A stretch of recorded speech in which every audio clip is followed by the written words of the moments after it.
는요 예수님께서 이 변화산에서 내려오신 직후에 일어난 사건입니다. 먼저 우리 14절 우리 함께 읽겠습니다. 시작.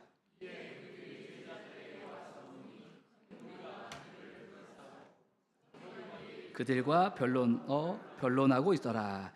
예수님께서 베드로하고 야고보하고 요한하고 데리고 산에 올라서 계시는데 산 아래에서는 전혀 다른 일이 벌어지고 있었어요. 9명의 제자들이요 귀신 들린 아이를 고치려고 했는데 못 고쳤어요. 서기관들은 그 일을 두고 제자들하고 싸우고 있었습니다. 한 아버지는 사랑하는 아들의 고통 앞에서 무너져 있었고 이 사람들은 그 모든 광경을 지켜보고 있었습니다. 참 대조적이지 않습니까? 산 위에는요 주의 영광이 임했어요. 예수님의 모습이 변화되고 엘리야와 모세가 나타나고 하늘에서는 하나님의 음성이 들립니다. 이는 내 사랑하는 아들이니 너희는 그의 말을 들으라. 그런데 산 아래에는 무엇이 있습니까? 실패한 제자들이 있어요. 절망한 아버지가 있습니다. 고통받는 아이가 있어요. 논쟁하는 서기관들이 있어요. 혼란스러운 사람들이 있습니다. 산 위에는 주의 영광이 있고 산 아래에는 고통이 있습니다. 근데 여러분 여기서 우리가 놓치면 안 되는 것이 있어요. 예수님은요 산 위의 영광에만 머무지 않으셨다는 거예요. 예수님은 산 아래로 내려오셨다는 겁니다. 고통받는 아이에게도 내려오셨고 절망하는 아버지에게 내려오셨고 실패한 제자들에게 내려오신 겁니다. 이것이 우리에게 복음인 줄 믿습니다. 이게 복음이에요. 예수님은 우리가 모든 문제를 다 해결한 다음에 찾아오신 분이 아니라 우리의 가장 아프고 무너진 자리까지 찾아오신 분이 우리 예수님인 거예요. 우리 삶도 그렇습니다.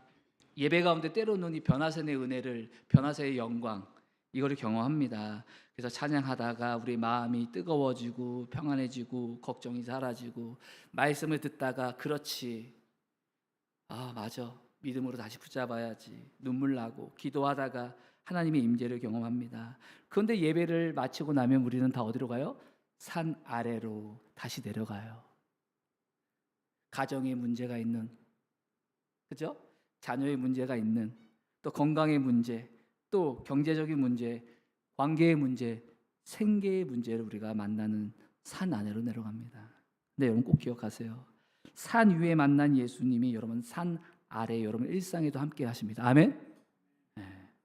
교회에서만 함께 하신 분이 아니에요.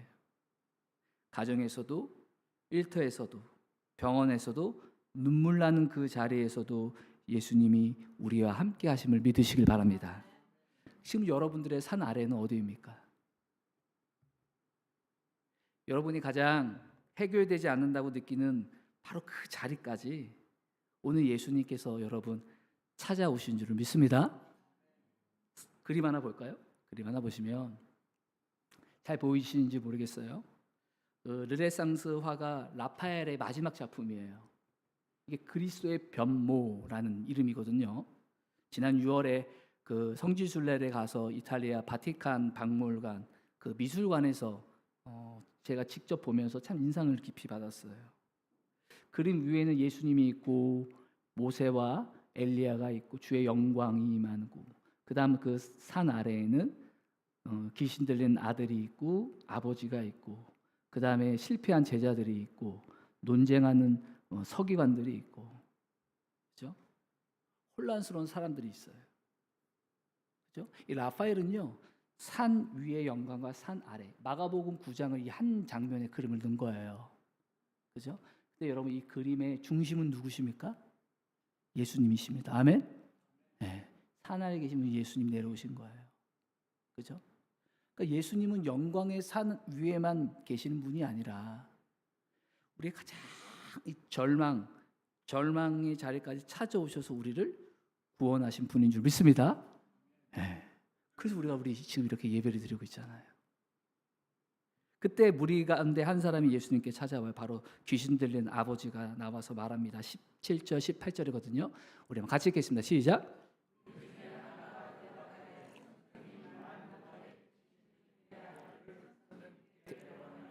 귀신이 어디서든지 그를 잡으면 거꾸러져 거품을 흘리며 이를 갈며 그리고 파리해지는지라. 내가 선생님의 제자들에게 내쳐다 달라 하였으나 그들이 능히. 이런 거예요. 예수님, 귀신 들린 제 아들 좀 봐주세요. 귀신이 자꾸 제 아들을 힘들게 합니다. 거품을 누게 하고 정신을 잃게 만듭니다. 선생님의 제자들에게 부탁을 하는데 그걸 고치지 못했습니다. 여러분, 이 아버지의 마음을 한번 얼마나 절망했을까요? 아들을 살리고 싶어서 여러분 할 수 있는 건 다 해보지 않았을까요? 그죠? 예수님의 제자들에게까지 데려갔어요. 그런데 그들은 아무것도 하지 못했던 거예요. 이 아이의 증상을 보면 오늘날은 뇌전증, 그리고 옛날에는 간질병 아시죠? 간질병 그 증상하고 비슷해요. 근데 여러분, 성경은요 단지 이 아이의 경우가 단순한 질병이 아니라 영적으로 어둠의 세력이 이 아이를 고통스럽게 하고 있다, 귀신이 고통스럽게 하고 있다는 것을 보여주고 있어요. 우리가 병에 걸리는 것도 여러 환경적인 요인도 있고 뭐 여러 가지 있겠지만, 성경적으로 볼 때 질병의 원인은 성경에서 크게 네 가지로 얘기를 하거든요. 첫째는 죄를 지음으로 인하여 병에 걸리는 경우가 있어요. 요한복음 5장에 보면 예수님께서 베데스다 연못에서 몇 년? 38년 된 병자를 만나요. 그리고 그의 병을 고쳐주시면서 이런 말씀을 하세요. 14절이거든요. 한번 같이 읽겠습니다. 시작.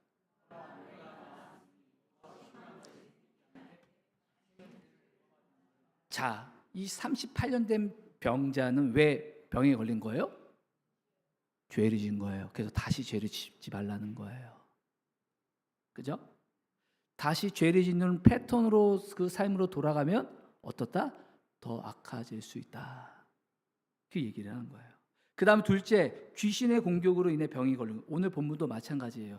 마태복음에도 나오거든요. 예수님의 공생애에 보면요, 귀신 들린 그 사람들을 얼마나 많이 예수님 치유해 주시는지 복음서에 많이 나오거든요. 그 중에 마태복음 9장 32절 33절인데요. 같이 읽겠습니다. 시작. 귀신이 쫓겨가고 말 못하는 사람이, 귀신이 쫓겨감으로 인해서 귀신의 악한 영향에 눌려있던, 그래서 말을 못했던, 그죠? 그런 사람이 있는데 귀신을 쫓아내자 말을 하게 됐다는 거예요. 그죠? 병의 문제가 해결된 거예요. 셋째로 뭐냐면, 성경은요 죄로 타락한 세상에서 살아가기 때문에 병이 생긴다고 얘기를 해요. 성경은요 모든 질병을 개인의 죄나 뭐 귀신의 역사로만 설명하지 않아요. 그래서 사도 바울이 이렇게 말을 하는 로마서 5장 12절입니다. 같이 읽겠습니다. 시작. 그러므로 한 사람으로 말미암아 죄가 세상에 들어오고 죄로 말미암아 사망이 들어왔나니. 아담의 범죄 후 죄와 죽음이 세상에 들어온 거예요. 그래서 우리가 죽잖아요, 육신이. 한 사람도 예외 없이. 그 결과 우리는요 죄로 인해서 깨어진 세상을 지금 살아가고 있는 거예요. 그래서 여러분, 세상을 살아가면서 우리가 뭐가 돼요? 바이러스에 감염이 돼요. 그리고 유전적인 질환들이 일어나게 됐어요. 사고가 일어납니다. 암이 생기고요. 많은 질병이요 바로 죄로 인해서 깨어진 세상 가운데 살아가는 인간이 경험하는 게 이게 다 현실인 거거든. 마지막 넷째는 뭐냐? 하나님의 역사를 드러내기 위한 질병이 있다는 거예요. 예수님께서 실로암에서 태어날 때부터 눈먼 사람을 고치셨고, 제자들이 예수님께 질문했어요. 예수님, 이 사람은 태어날 때부터 눈이 먼 건데, 눈이 멀은데 누구의 죄 때문에 그렇습니까? 부모의 죄입니까? 아니면 본인의 죄입니까? 그때 예수님이 이런 말씀을 요한복음 9장 3절이에요. 같이 읽겠습니다. 시작.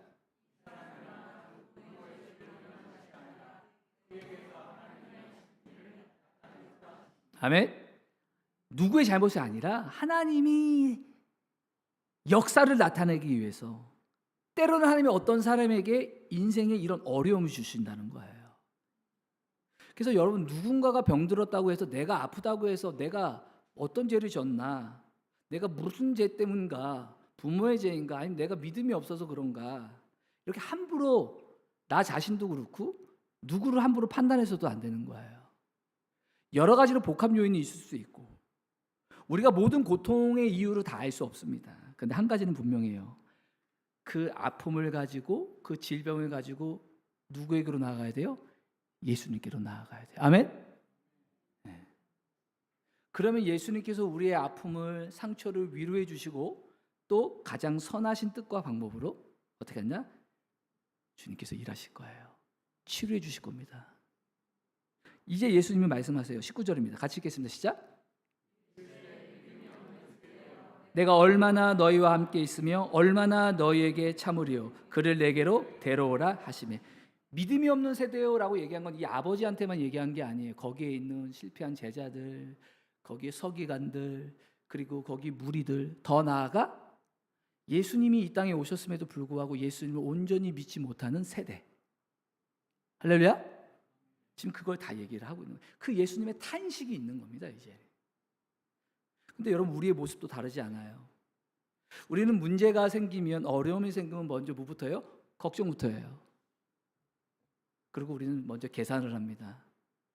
그리고 사람을 찾습니다. 방법을 찾아가요. 여러 가지 생각을 해요. 그러다가 다 안 되면 마지막에 대해서 우리는 어떻게 해요? 기도나 해야겠다. 기도라도 해보자. 근데 오늘 예수님 말씀하신 거예요. 뭐라고 해요? 그를 내게로 데려오라 말씀하세요. 여러분, 이게 믿음입니다. 믿음은 문제가 없다고 말하는 것이 아니라 믿음은요, 문제보다 크신 예수님을 바라보고 예수님을 신뢰하는 거예요. 아멘? 네, 이게 믿음인 거예요. 그래서 오늘도 여러분 어려운 가운데, 걱정 가운데, 그럼에도 불구하고 오늘 이 예수님께 예배드리기 위해 하나님 만나기 위해 나온 여러분들이 믿음 있는 분들이에요. 복된 분들입니다. 아멘? 그래서 믿음이란 뭐냐? 자막을 볼까요? 우리 한번 같이 읽겠습니다. 시작. 믿음은 예수님이 정말 누구신지를 알고 그분을 신뢰하는 겁니다. 그럼 믿음은요, 예수님이 누군지를 아는 거예요. 누군지를. 그리고 그분을 신뢰하는 거예요. 어떤 상황 속에서도. 예수님은 우리를 지은 창조주이시면서 우리의 모든 형편과 아픔을 아시는 분이에요. 그럼 우리는 어떤 문제가 있을지라도 그 예수님의 능력, 예수님의 그 선하심을 신뢰하면서 예수님께 나아가고 예수님께 기도할 수 있어야 되는 겁니다. 제가 부목사로 사역을 할 때 담당했던 속회에 젊은 부부가 있었어요. 근데 이 부부에게는 한 3, 4살 되는 아이가 있었어요. 아이가 있었는데 이 어느 날부터 이 아이가 다리를 쩔뚝거리는 거예요. 부모가 이 아이를 위해서 얼마나 여러분 오랫동안 기도도 했습니다. 병원에 가니까 의사 선생님은 지켜보자. 원인을 잘 모르시니까. 그러고 나서 제가 개척을 하고 나와서 1년 정도 지나서 우연히 밖에서 만났습니다. 그러면서 저를 보자마자 하시는 얘기가 이 아이를 위해서 기도해달라는 거예요. 사람들이 있던 말든 상관이 없어요. 아, 이 부모님 믿음이 참 대단하다. 그래서 이 아이를 놓고 저와 부모님과 그 같이 안에 있어서 거기서 기도를 했어요. 그러고 나서 얼마 후 전화가 왔어요. 목사님, 아이가 이제 쩔뚝거리지 않습니다. 내가 그래서 할렐루야. 그러면서 제가 이런 말씀을 부모에게 들었던 기억이 나요. 자막을 볼까요? 같이 읽겠습니다. 시작. 아멘. 기도는 누가 하는 거예요? 내가. 기적은 누가 하는 거예요? 하나님이 하시는 거예요. 그러면 여러분, 우리가 믿음으로 기도할 때 결과는 하나님에 맡겨야 되는 거예요. 우리가 항상 흔들림 없이 기도할 수 있습니까? 그렇지 않아요. 우린 기도하면서도 두려움이 오고요, 또 믿으면서도 마음이 흔들릴 때가 많아요. 그럴 때 여러분, 믿음 좋은 척 할 필요가 없어요. 오히려 그 연약함까지 예수님께 가지고 나가야 돼요. 주님, 믿고 싶은데 자꾸 흔들립니다. 주님, 자꾸 기도하는데 자꾸 두렵습니다. 주님, 제 믿음까지 붙들어 주옵소서. 이게 바로 믿음의 기도인 거예요. 믿음은 한 번 흔들리지 않는 게 아니에요. 흔들릴 때마다 다시 예수님을 붙드는 것이 믿음입니다. 아멘? 그런 저와 여러분 되길 바랍니다. 그래서 예수님께서 그 아이를 내게로 데려오라고 하죠. 20절 보겠습니다. 데려오라고 얘기하는 거예요. 같이 읽겠습니다. 시작.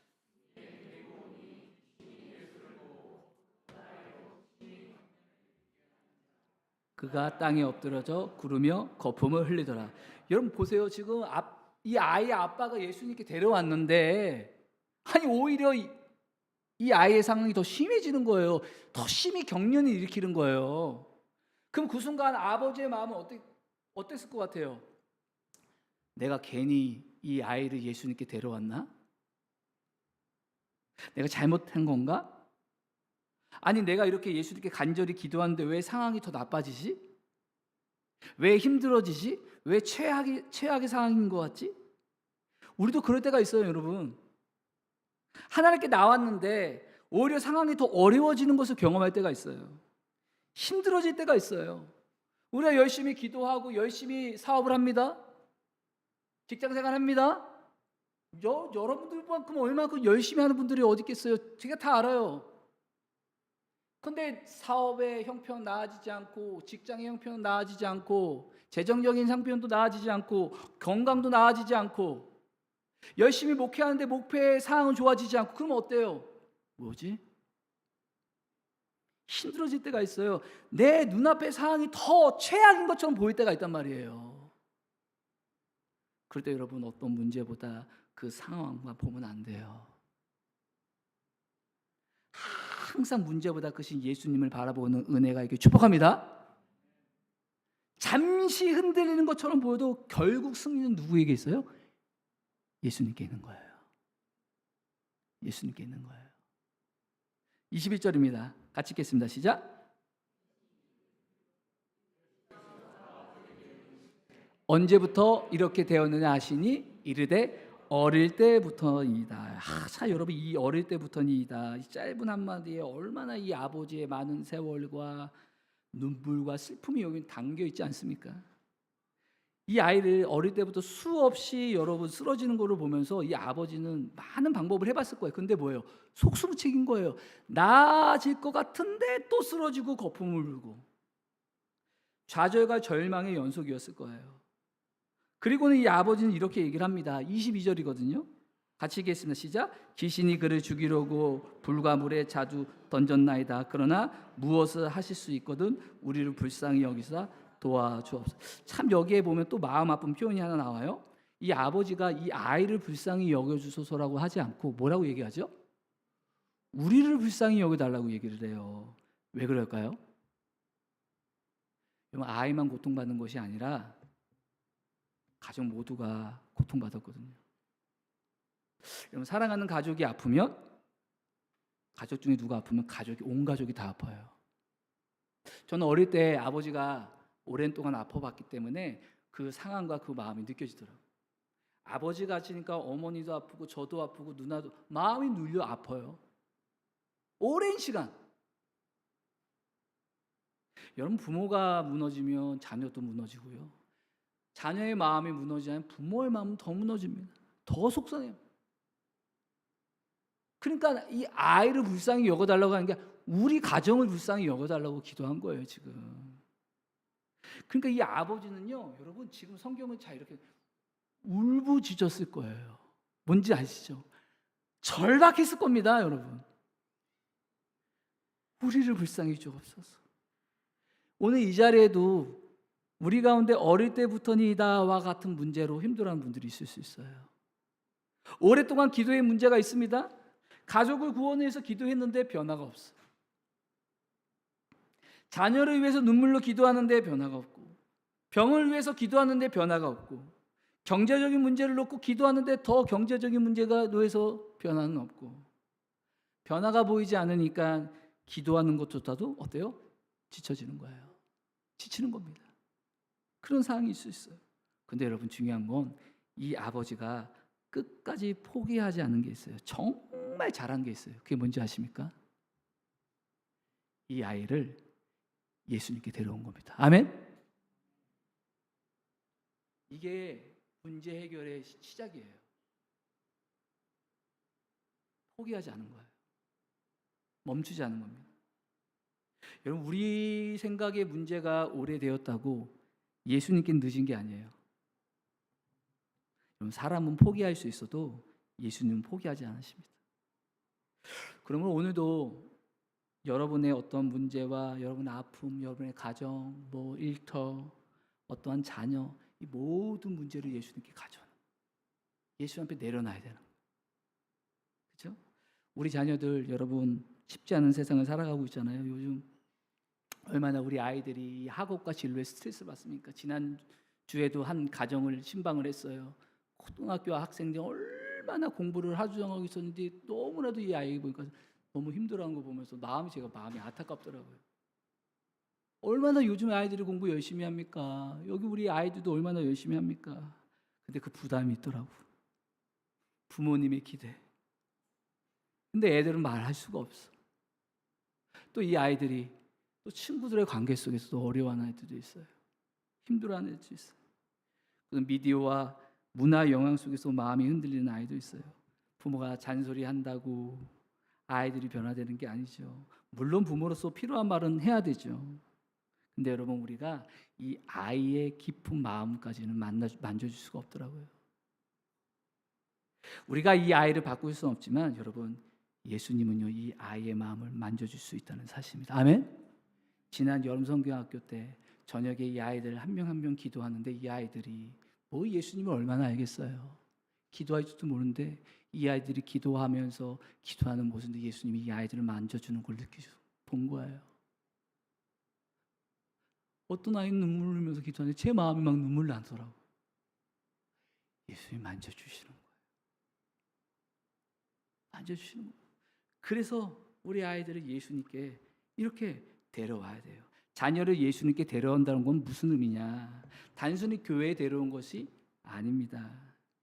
먼저 부모가 이 아이의 이름을 부르면서 기도해 주는 게 아이를 예수님께 기도로 데려오는 거예요. 그리고 부모가 먼저 힘든 상황 속에서도 주님을 바라보고 의지하는 믿음의 모습을 이 아이들에게 보여줘야 되는 거예요. 이게 중요한 거예요.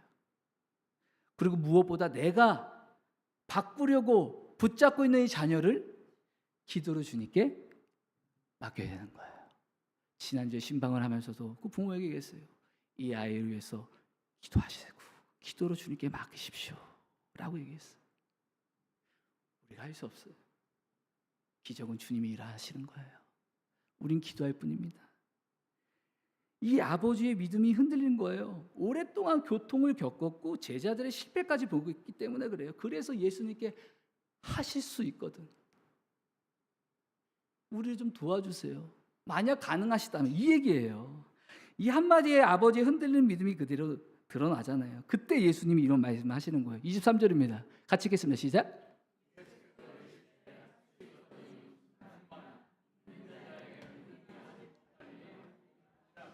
아멘. 믿는 자에게는 능히 하지 못할 일이 없느니라. 아멘. 네. 여러분 예수님의 능력에는 문제가 없습니다. 할렐루야. 예수님의 능력에 문제가 있습니까? 예수님의 능력은 문제가 없어요. 근데 아버지는 제자들의 실패를 봤어요. 그러다가 제자들의 실패를 보면서 예수님의 한계처럼 느껴진 거예요. 그렇게 생각하면 우리도 그럴 수 있어요. 교회를 다니다가 목회자에게 실망을 하고 상처를 받고 또 함께 신앙생활한 성도들의 위선을 보고 오랫동안 기도해도 달라지지 않는 것을 보이면 여러분 사람에 대한 실망이 바로 하나님에 대한 실망으로 이어질 수가 있는 거예요. 이 아버지가 그런 거예요. 지금. 믿음은 무엇입니까?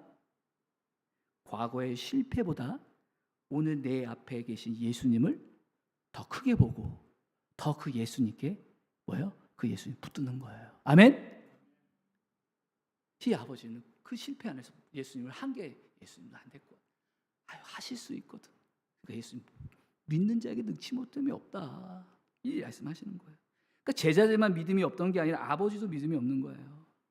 제자들과 아버지가 다 같은 믿음으로 하나님 앞에 기도하고 믿음으로 나아갔다면 하나님의 역사가 나타났을 텐데 기도하는 제자들도 그걸 바라는 아버지도 믿음이 없으니 하나님의 역사가 나타나지 않은 거죠.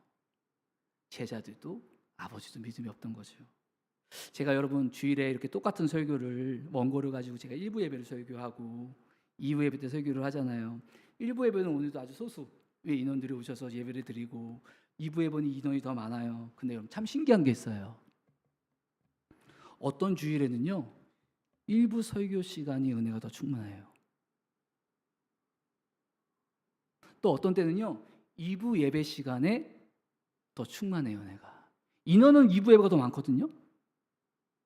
1부 예배는 5명 안 될 때도 있는데 똑같은 설교를 하는데 반응이 다른 거예요.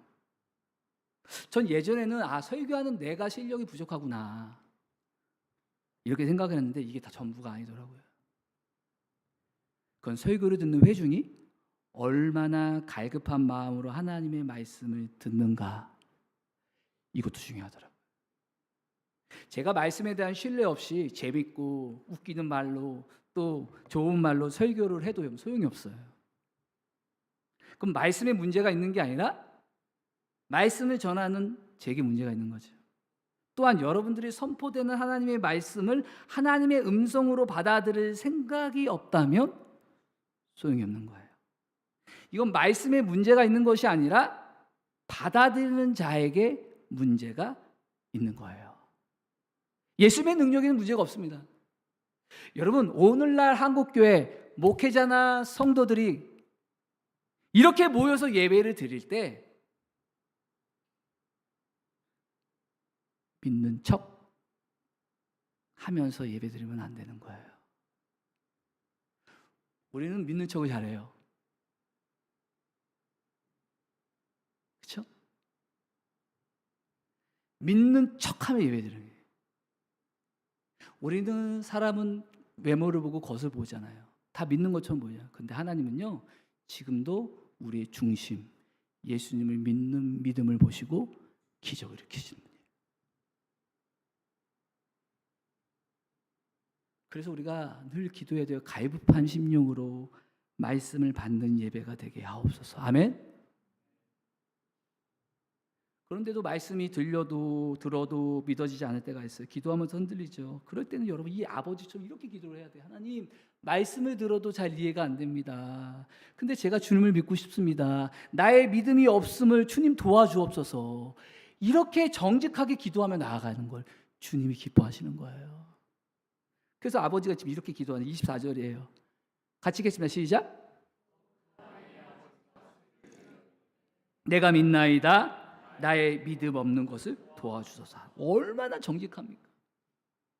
믿는 척하면 기도한 게 아니라 진짜 내가 믿음이 없습니다. 예수님 제 믿음이 없어서 흔들립니다. 제가 이런 속상한 일이 생기니 너무 답답합니다. 제 이런 문제 앞에 늘 넘어집니다. 내 믿음 없으면 도와주세요. 자신의 연약함을 가지고 예수님께 나아가 예수님 붙잡는 이게 믿음의 기도라는 거예요. 이게 믿음의 기도라는 거예요. 믿음은요 한 번도 흔들리지 않는 게 아닙니다. 우리 지난주에 많이 흔들렸을 거예요. 그게 믿음이 없는 게 아니에요. 흔들릴 때마다 중요한 건 다시 예수님을 붙잡는 게 중요한 거예요. 그러므로 믿음이 흔들릴 때 믿음 척 하지 마시고 이렇게 기도해요. 주님 제가 믿나이다. 내 믿음 없는 것을 도와주소서. 그래서 능력은 우리의 믿음에게 있는 게 아니에요. 능력은 누구에게 있는 거예요? 예수님께 있는 거예요. 아멘? 내가 능력이 있다고 생각하면 큰일 나는 겁니다. 그게 바로 교주가 되는 거예요. 능력은 우리에게 없어요. 능력은 예수님께 있는 거예요. 그죠? 그래서 믿음을 흔들릴 때 이 아버지처럼 예수님 붙잡는 거예요. 그래서 우리가 믿음으로 기도하고 결과는 주님의 손에 맡기는 거예요. 아멘? 결과 여러분 생각하지 마세요. 어느 때 이쯤에 예수님 대답하실 거다. 아니. 예수님께 맡기는 거예요. 이제 마지막 25절, 26절, 27절이거든요. 같이 읽겠습니다. 시작.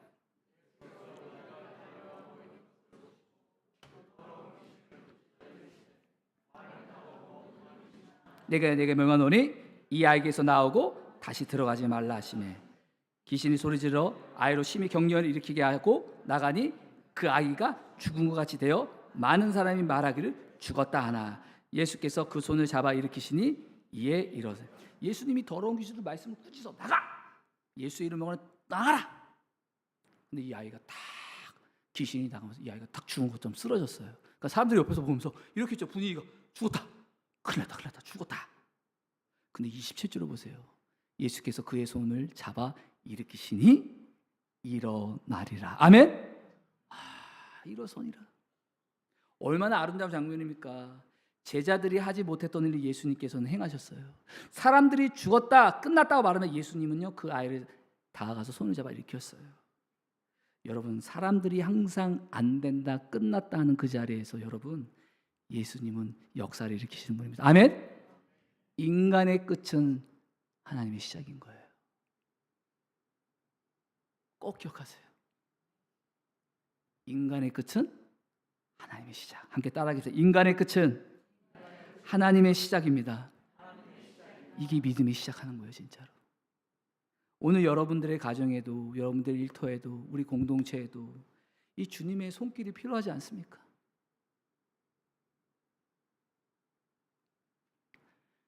쓰러진 성도들을 일으켜 주시고, 공부하다가 지친 자녀들을 주님이 일으켜 주시고, 사역을 하다 지치고 마음이 흔들린 자들을 주님이 일으켜 주시고, 지친 부부들을 일으켜 주시고, 지친 가정을 일으켜 주시고, 상한 마음을 일으켜 주시고, 그 따스한 예수님의 은혜가, 그 손길이 저와 여러분들 가운데, 우리 공동체 가운데, 우리 그 가정들 가운데 있기를 축복합니다. 이게 필요한 거예요. 근데 이 이야기는 여기서 끝나지 않아요. 제자들이 한 가지 예수님께 질문이 남았어요. 그게 28절이에요. 같이 읽겠습니다. 시작. 쉽게 말하면 뭐예요? 예수님, 왜 우리는 귀신을 쫓지 못했습니까? 사실 이전에 예수님이 통해서 이 제자들이 권세를 받아서 귀신을 쫓아냈거든요. 그게 마가복음 6장에 나와요. 7절 13절이거든요. 한번 같이 볼까요? 시작. 12 제자를 부르사 둘씩 짝을 지어서 보냈어요. 더러운 귀신을 제어하는 예수님이 권능을 주셨어요. 그래서 제자들이요 많은 귀신을 쫓아내며 많은 병자들을 어떻게 해서 고쳤어요. 기름 발라서. 근데 왜 이번에는 실패했을까요? 그때는 되고 지금은 왜 안 됐을까요? 마가복음 6장, 그럼 이게 9장이거든요. 예수님이 얘기하시는 거예요. 그 이유를 말씀하시는 거예요. 제자들이 얼마나 궁금했겠어요. 그게 오늘 마지막 절에 29절에 나와요. 같이 읽겠습니다. 시작.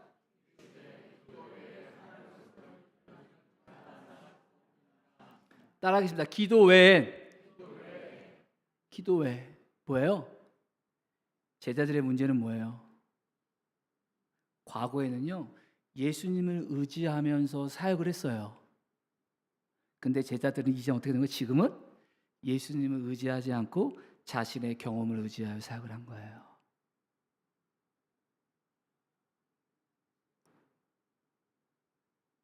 여러분, 어제의 믿음이 오늘의 믿음을 대신할 수 없어요. 지난주에 내가 예수님을 의지했다고 오늘 자동으로 예수님을 의지되는 게 아니에요. 지난주에 우리가 은혜 충만했다고 오늘 은혜 충만하는 게 아닙니다. 어제 내가 승리했다고 오늘 승리하는 게 아니에요. 어제의 기도로 여러분 오늘 살 수 없습니다. 오늘 다시 예수님을 의지하고 오늘 다시 기도해야 되는 거예요. 아멘. 지난 6월에 그리스 로마 신화 그 로마 성지순례 가면서 제 마음에 아직까지 깊이 남는 게 하나 있어요. 그게 뭐냐면 유럽에 가신 분들 과거에 수만 명, 수천 명이 하나님을 예배하는 그 모였던 그 성장, 그 성당, 그 성전. 근데 지금 그 대궐 같은 그 성전이 박물관이 됐어. 다른 용도로 사용되고. 주일날 그 로마 한인교회 가서 예배를 드리러 갔어요. 목회자들이 수백 명이 모이는 그 자리에 20-30명밖에 모이지 않더라고요. 제가 그 모습을 보면서 이런 생각이 들었어요. 과거의 영광이 오늘의 믿음을 보장하지 않는다는 겁니다. 교회도 그렇고요. 우리의 신앙도 그렇고 우리의 인생도 그렇고 우리의 가정도 그렇고 우리의 공동체도 마찬가지예요. 어제 내가 기도했다고 오늘 기도하지 않아도 되는 게 아니에요. 오늘 주님은 오늘도 동행하고 있는가, 예수님과. 오늘도 예수님을 정말 의지하면서 기도하고 있는가, 믿음의 기도를 하는가. 여러분, 오늘 정말 주님을 의지하며 기도하십니까? 오늘도 우리는 믿음으로 기도해야 돼요. 자막 하나 볼까요? 같이 읽겠습니다. 시작.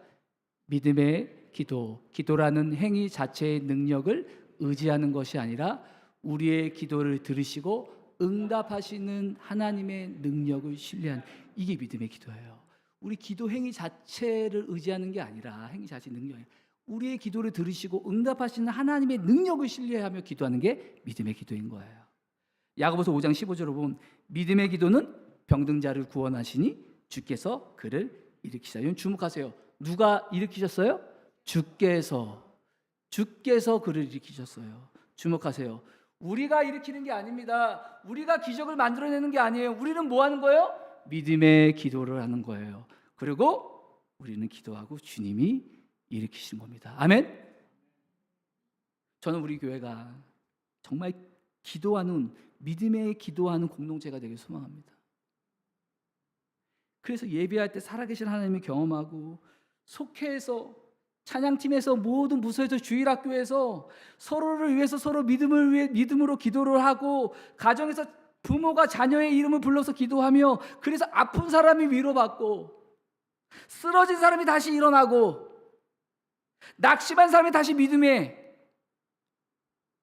믿음을 얻으며, 정말 하나님이 살아계시구나, 정말 하나님이 우리 교회에 함께 살아계시구나, 이것을 함께 경험하고 간증하는 그런 교회가 되기를 간절히 소망합니다.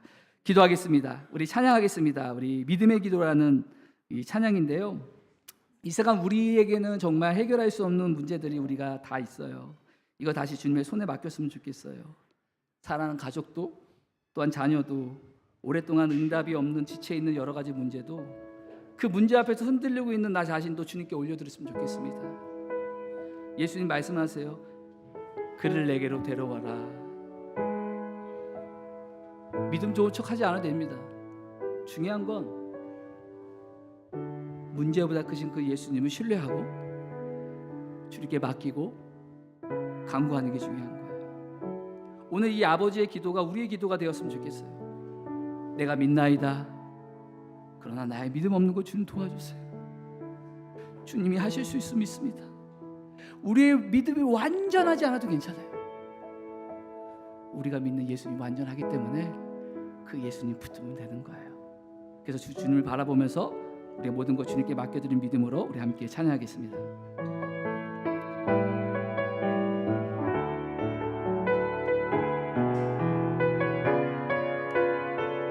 아멘.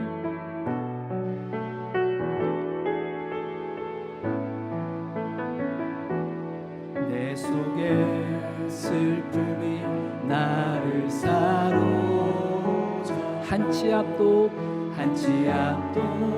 보이지 않으네. 내 감정을 넘어 내 문제를 넘어 믿음으로 기도를 드리. 선하신 목자 내 아버지, 푸른 초장과 실만한 물가로 언제나 나에게 가장 좋은 것으로 아멘. 내 삶 가득 채워 주셨네. 온 땅에 충만하신 주님의 능력이 있습니다. 내 삶 어디에도 주님 손길 없는 것이 없을. 아멘. 절망 속에도 그 사랑을 믿음으로 기도합니다. 온 땅에 충만하신 주님